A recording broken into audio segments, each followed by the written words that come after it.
Now I'd like to show you a strategy for doing this. 8, thank you. 1, develop a positive attitude. 2, teach the necessary behaviors. And 3, provide safety so that if you involve a kid in something, no one else is going to get hurt. So let's see how to do this. All right, number 1, develop a positive attitude.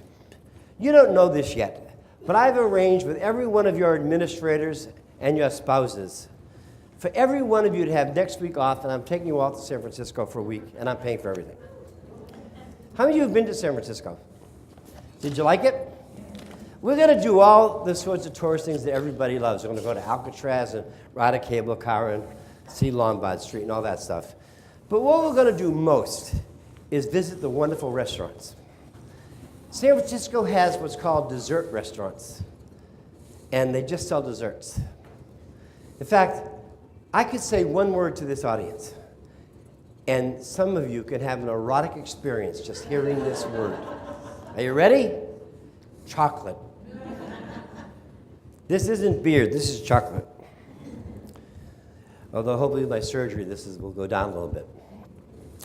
Everybody in this room is going to go except you. You're not going, but everybody else is. Look around the room. They're going. You're not. Could you tell the person next to you, and everyone in this room has to do this one word. Just say one word. Please, everybody do it. What you would fill in this sentence if everyone else was going and you weren't. That blank field trip. Could everybody give their word? Come on, everybody do it. Say to somebody what word you say. Say it to, tell her. That blank field trip. Tell her the word. Did you give a word? Did you give a word? Did everybody do it? How many said wonderful? Who said fabulous? Who said stupid? Who used an even stronger word? Here's why every child knows this. If you don't want to be hurt, don't want something you might not have. If I say to you, those who are good are going to get to go on this field trip, the good people will behave better because they know they can get it. But the kids who might not get it would rather not even think they're going to get it and be disappointed. It's better for them to lose it right away. So you denigrate it rather than admire it, because then you can't get hurt. So for those of you who think that holding out opportunities to children will make them do better, it will for good kids, but it won't for tough ones. My question is school for good kids or for all kids? Second, when is it better to lose something if you might lose something? Early in the process or late in the process? Early, because the faster you lose it, the less it hurts. There's less invested. And most importantly of all, who would you rather decide that you couldn't go to San Francisco? Would you rather I tell you that you're not allowed to, or you tell me that you don't want to? Wouldn't you rather have the power? Haven't you ever heard that old cliche on television? You can't fire me, I quit. Having the power accomplishes a lot. For children who are powerless, for children that are hopeless, at least having the power to say to school, I don't want what you have to offer, is one way to feel good about themselves. What I find about hopeless children is they become great at being failures. And they take just as much pride in it as other kids take in being successful, because they don't get the opportunities. Now, I'm going to show you how to develop an attitude, teach behavior, and ensure the safety of others. Let me just come over here. I'm going to use you. What's your name? Amy. I'm going to have you be a student. Amy is my student. I don't care if you're first grade, and I don't care if you're in high school. It doesn't make any difference. Amy has misbehaved, and now we have a field trip coming up. This doesn't have to be just about field trips. It's about all educational opportunity, but field trips make a wonderful, wonderful example. But it's for everything, even being in the classroom. Now, I'm going to say something to Amy, but it requires two things. One, in actual practice, this is best done privately. What Al and I have discovered over the years is that when we talk about behavior, either good or bad, it's best done privately, because when kids have an audience, they play to the audience. And if there are other kids, that becomes their primary audience, not us. Second, she has to believe me. I find that kids have built-in crap detectors, and they can tell when adults lie. You cannot fool a troubled youth, because their antenna is up for being conned. They've been conned so much in their life. They've been promised so much and delivered so little, as they see it. Now, unfortunately, I'm very good at role-playing strategy, but I can't make this private or they can't hear it. And I can't role-play the truth, because it isn't. So my attitude is not going to be a truthful one, because obviously we made this up. So I can't, those are the two most important things about this I can't emulate. So what I'd like you to do, Amy, is believe what I say. And everyone else, take this as I'm telling the truth. It sounds a little hokey because it's a role play. But get past that. You can use my exact words when you talk to kids, or the words that make most sense to you. But this works. You don't really have to do very much. I just need someone to talk to. And you have an inviting face. Okay, Amy, we're going on a field trip next week. And I know you remember what happened the last time. And I thought a great deal about this, but I want you to come with us anyway. You have to come on this trip, because you're part of our class. And you're just as important to me as everybody else in this class. There's nobody more important than you. And whatever this class does, you get to do. And besides, you might not believe this, but if you didn't come, I'd miss you. And not only that, you'll never say these words in a million years, but you'd miss us too. I am concerned about some things you do, Amy. You scare me. Some things you do really scare me. So the next time that Lucinda takes your seat, you don't have to throw her books out the window. There's another way to handle it, and I'm going to teach you what it is. I'm going to show you how you can stop it. You have every right for your own seat, but you can't throw kids' books out the window. And when your mom calls you a bad name, you don't have to smack them in the head. No one has the right to call you names. Nobody. And no one in this classroom will ever call you a name, as far as I say.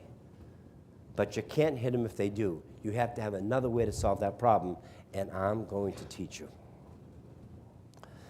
Now, the best thing about this trip is that Josh's granddad is coming with us. And he is the coolest guy you've ever seen. He's been around the world when he was in the Navy, and he's going to be your partner. Everyone's going to say, why does Amy always get the good partners? But he's your partner. And if you really lose your temper, you know how sometimes you lose your temper and you can't control yourself, he can take you outside and you can chill out and go back in and join us. Because I don't care what you do and how much you misbehave or what problems you cause, I will never give up on you.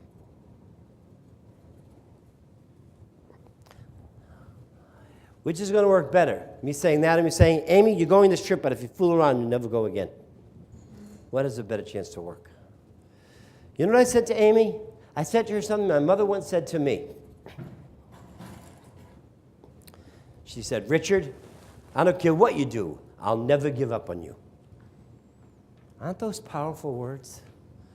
Even in the role play, weren't they strong? Didn't you feel what I said? Making her belong makes her, one, want to behave. Number two, I outlined the two things that she didn't know how to do in this demonstration.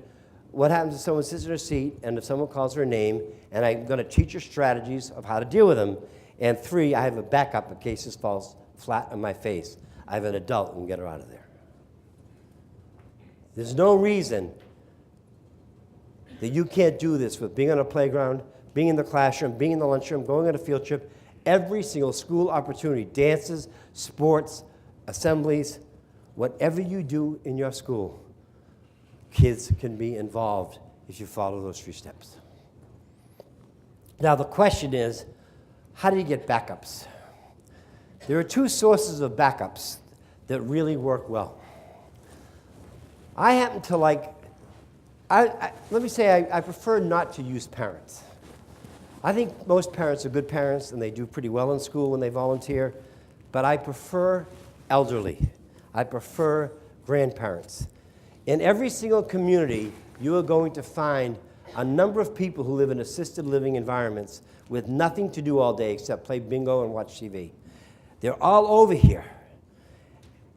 I bet every single one of you has a friend of the family or someone in your family that's in some kind of assisted living program that's lonely and bored.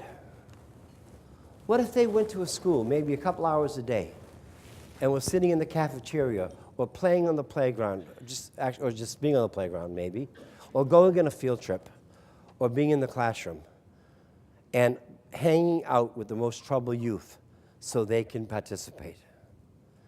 I will guarantee you they won't misbehave. Has anybody in this room ever seen a troubled youth in the company of an elderly person? Has anyone seen it? You have? Can you just tell everybody what happens when when we put them together? They behave a little bit more? A little bit more or a lot more? A lot more. They really change, don't they? Anyone else ever see it? You have? What happens when an elderly person is with a troubled youth? The kid's tender side comes out. Don't they treat them incredibly well? We can change the way children behave in school by hooking up with the elderly so they can be involved. It's incredible. It's almost like magic. Anyone else see it? What have you seen? The kids actually want to work with them. They really like going there if it's a regular. They love doing it, don't they? You know why this is so? Because in every single tribe, all tribal communities, the elderly are called the elders. And what they give to the tribe is learning and values and continuity to the children. In Western society, the elders are actually elderly and they're in the way. But in tribal communities, from Native American tribes to Australia, to Africa, to the Middle East, to South America, to everywhere in the world where there are tribal communities, which we started from, elderly have a purpose.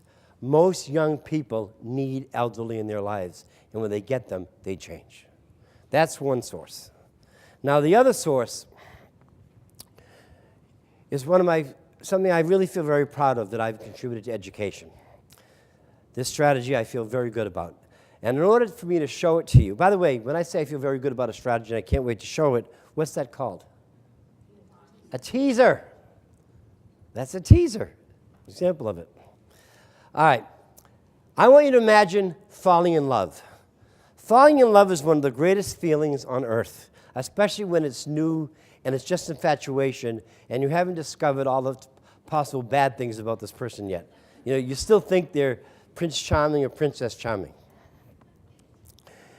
And as time goes on, though, you discover that this might be the person you'd like to settle down and have a real life with. So you decide to have dinner together and discuss it.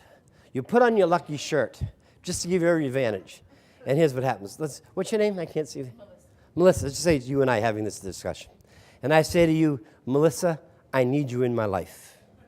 Or I say to you, Melissa, you need me in your life. Which has a better chance of working? How would you feel if I said you need me in your life? Wanted. But if I said, wouldn't you feel insulted? Oh. If I said, you need me in your life? Certainly. You'd feel insulted. You know what I'd say if someone said you need me in your life? Not as much as you think. Send me a postcard someday. Wouldn't you be insulted if someone says you need me? What happens to children who grow up their whole life being told they need you? You need me. The kids we say to the kid, you need me, you need me, you need me. Does anybody know what they become? Did you ever guess? One of the 10 EBD kids in your class. One of the kids in my class, absolutely. They become helpless, needy, unable to perform if they're always told you need help.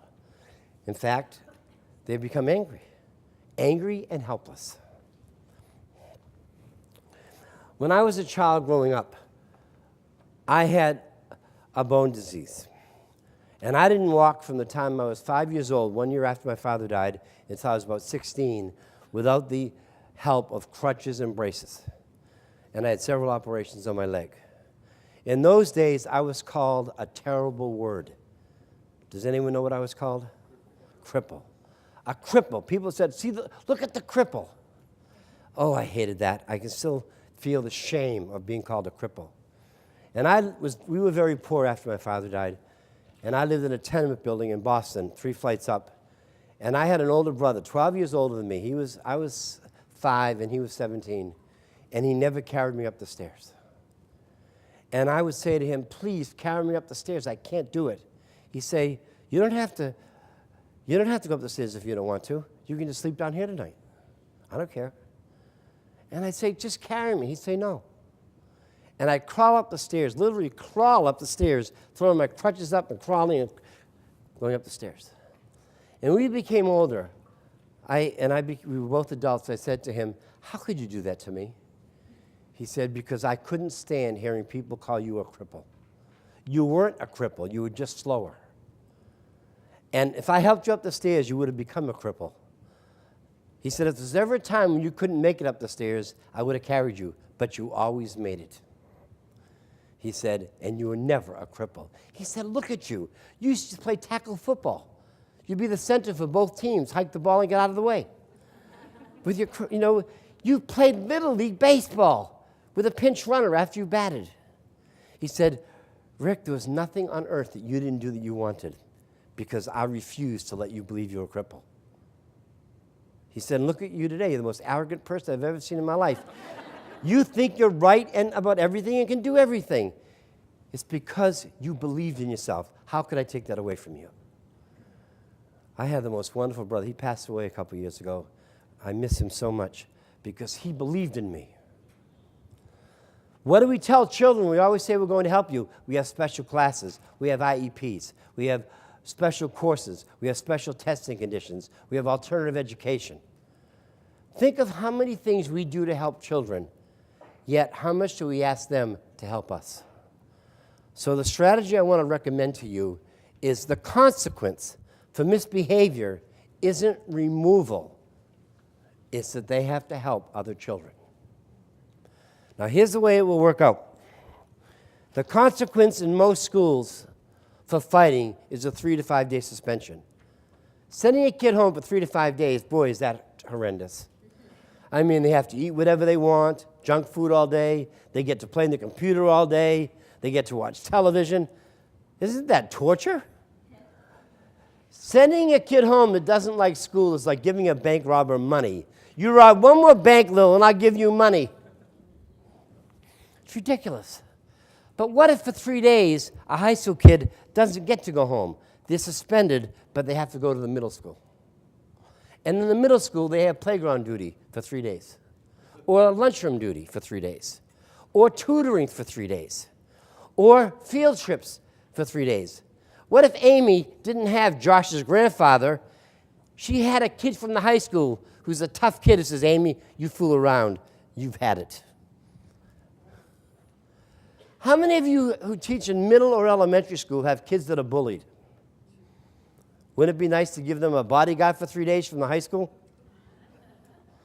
So the kid's serving his suspension by giving something back to the community, and the community benefits from his presence. So the kid now isn't just sent home, but they have something to give. Middle school kids can go to the elementary school. Sometimes these logistics are hard to work out, so you can keep them within the same school. You don't have to change schools. But if you're going to suspend someone from school for 3 days, it's not that hard to have them just take the other bus. But if it's, instead of detention, how about tutoring for an hour?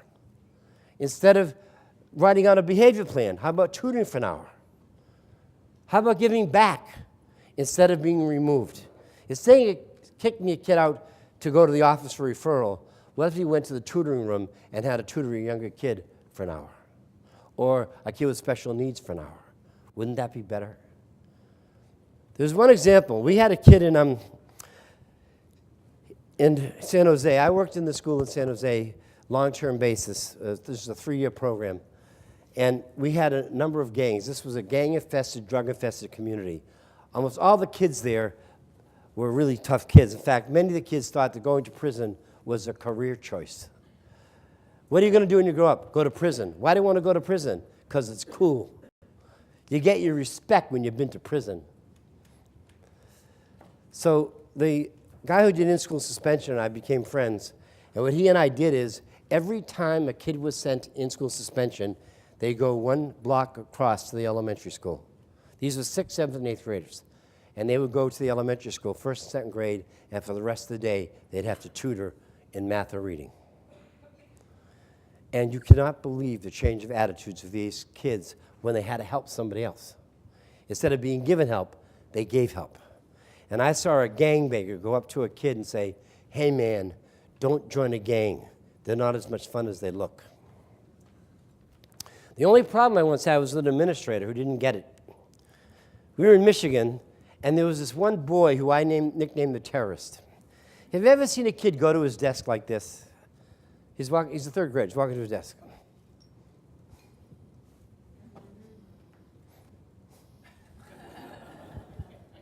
Do you ever see kids do this? Every time he walked by some kid, they'd scream in pain. Ow! So we said to this kid, 1 hour every day, you have to go to the 1st grade and tutor a boy in reading. He said, "I'm not going, you can't make me. You're not the boss of me." And we said, "You're right, we're not the boss of you, we can't make you. But we can make you go to the 1st grade. So you can go there and you can sit and do nothing, or you can tutor, it's up to you." Well, for most young kids, even high school kids, doing anything is better than nothing. So he said, "Okay, who do you want me to tutor?" He started tutoring this boy, and they became close.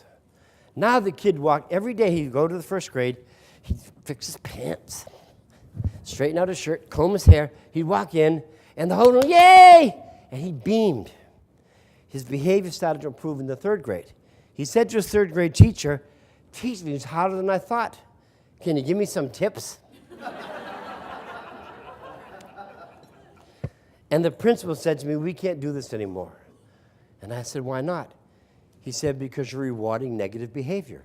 And even in freshman psychology class, you learn you don't reward negative behavior."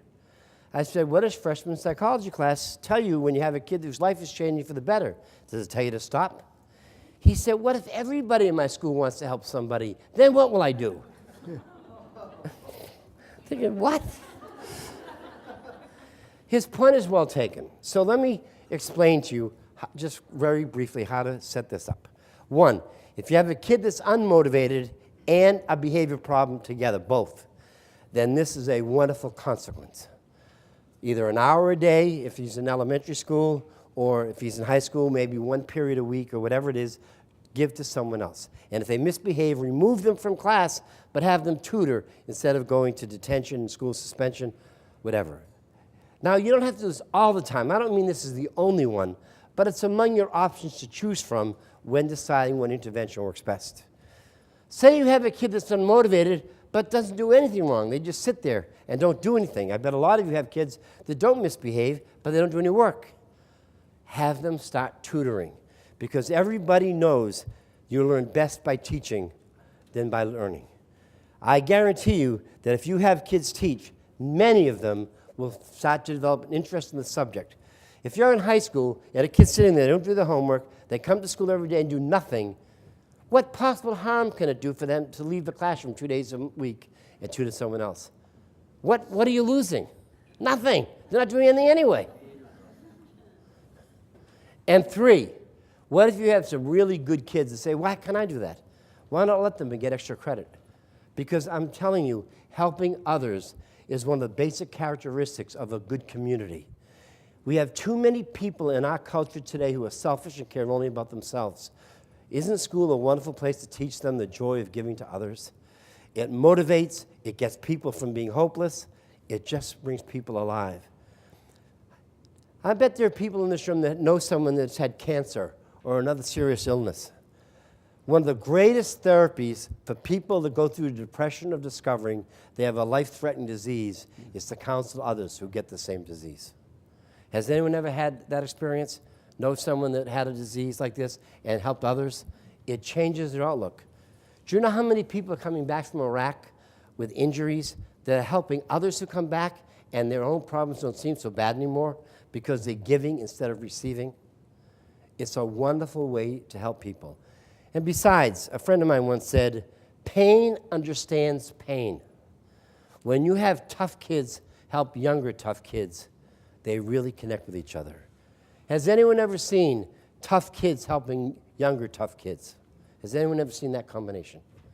Can you tell me about it? It's unbelievable. It's almost like magic, isn't it?